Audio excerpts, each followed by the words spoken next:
নমস্কার, beauty village কিচেনে আপনাদের সবাইকে স্বাগতম জানাই। আশা করি সবাই ভালো আছেন, আমরাও ভালো আছি। আমি চলে আসছি একটা নতুন রেসিপি নিয়ে। আজকে আমি রান্না করে দেখাবো পেঁয়াজ রসুন ছাড়াই ফ্রাইড রাইস। এর জন্য আমার যা যা লাগতেছে, আমি এখানে 4টা আলু এই সাইজ করে কেটে নিয়েছি কিউব করে। এখানে গাজর নিয়েছি একটা, চিকন করে কেটে নিয়েছি।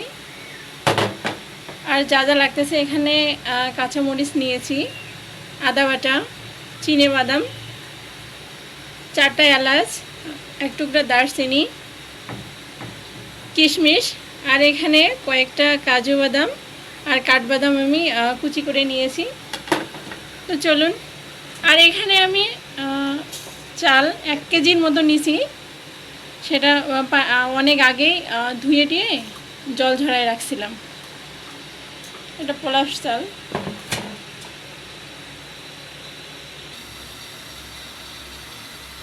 আমি চাল যেহেতু 1 কেজি নিয়েছিলাম, এজন্য জল হচ্ছে 2 কেজি দিব।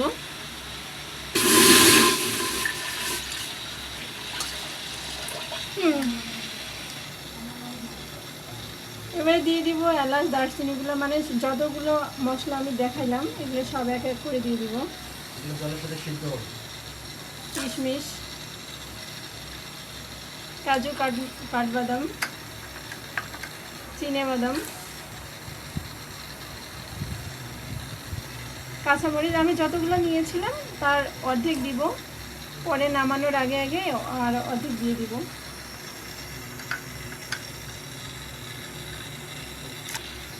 এগুলো আমি জলটা একটু ফুটে নিব, যাতে সব কিছু ভালো করে সিদ্ধ হয়ে যায়। আবার চালের সাথে তো সব কিছু ভালো করে সিদ্ধই হবে। তো জলটা যতক্ষণে গরম হোক, আমি ওদিকে চালটা একটু ভেজে নেব।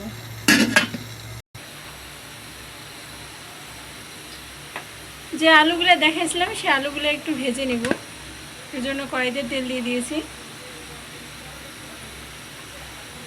তেল গরম হয়ে আসছে, এবার দিয়ে দিব কেটে রাখা আলুগুলো।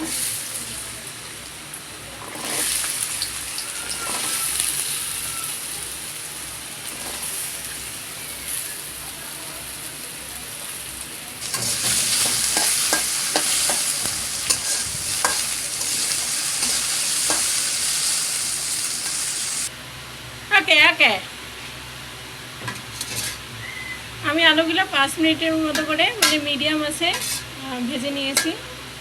এটা প্রায় 60% সিদ্ধ হয়ে আসছে। এবার আমি চালগুলো দিয়ে দেব।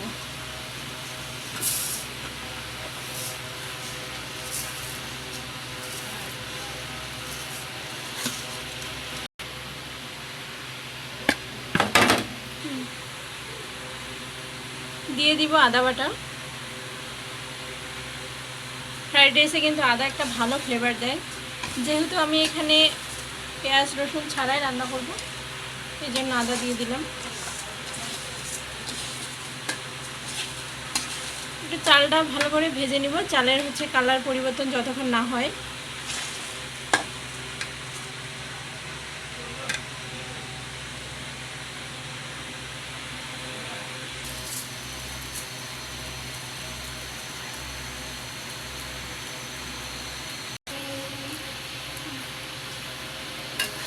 আমি মিডিয়াম আছে চালগুলো ভেজে নিচ্ছি।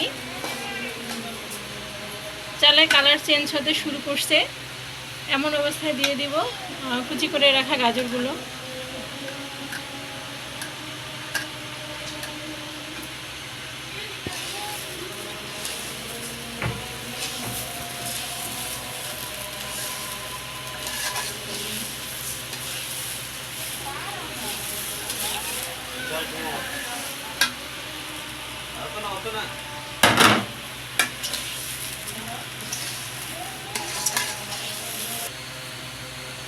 আপনারা এখানে আপনাদের পছন্দ মতো সবজি দিতে পারেন, আবার শাক না, ক্যাপসিকাম, দানাদার মটরশুঁটি, ক্যাপসিকাম, বিনস, এগুলো ব্যবহার করতে পারেন। আমার চালটা ভাজা হয়ে গেছে, প্রায় 10 মিনিট ধরে আমি এটা ভাজে নিছি। আপনাদের একটু দেখাই। এই যে দেখেন, চালের মধ্যে একটা সাদা সাদা ভাব চলে আসছে, তার মানে চালটা ভাজা হয়ে গেছে। এবার এটা আমি নামিয়ে নিব। নামিয়ে যে ওই চুলায় আরেকটা চুলায় গরম জল বসাই দিয়েছিলাম, সেটার মধ্যে এটা দিয়ে দিলাম। হাঁড়িতে যে গরম জল ফুটে দিয়েছিলাম সেটা ফুটে আসছে। এবার দিয়ে দিব যে চালগুলো ভেজে রাখলাম সেগুলো।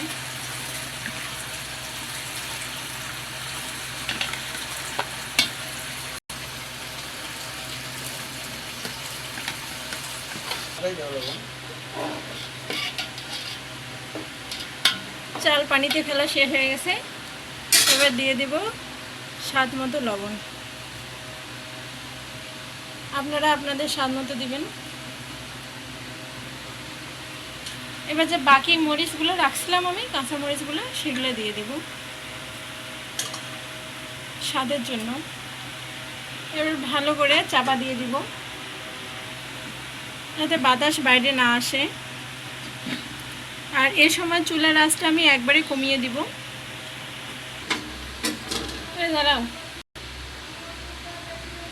এবার দেখে নিব কি অবস্থা। আমি মাঝখানে একবার নাড়ে দিছিলাম, মানে উল্টা পাল্টা করে দিছিলাম আর কি। দেখেন অনেক সুন্দরভাবে হয়ে গেছে।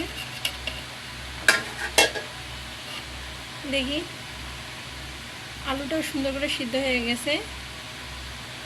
দেখেন চালটাও অনেক সুন্দরভাবে সিদ্ধ হয়ে গেছে। এবার আমি চুলা বন্ধ করে দিব। Ready to serve.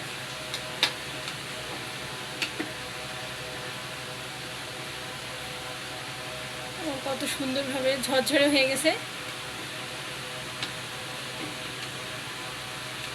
আর একটা সুন্দর ফ্লেভারও চলে আসছে।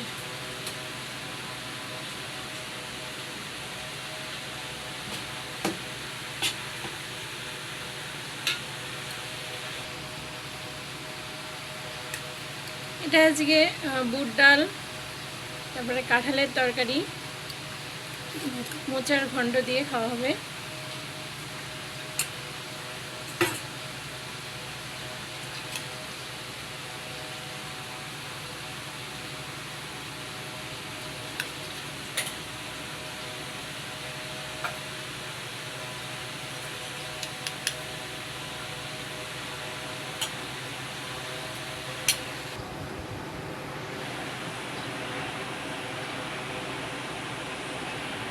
ভিডিওটি ভালো লাগলে অবশ্যই লাইক, কমেন্ট, সাবস্ক্রাইব করবেন আর আমাদের পাশে থাকবেন।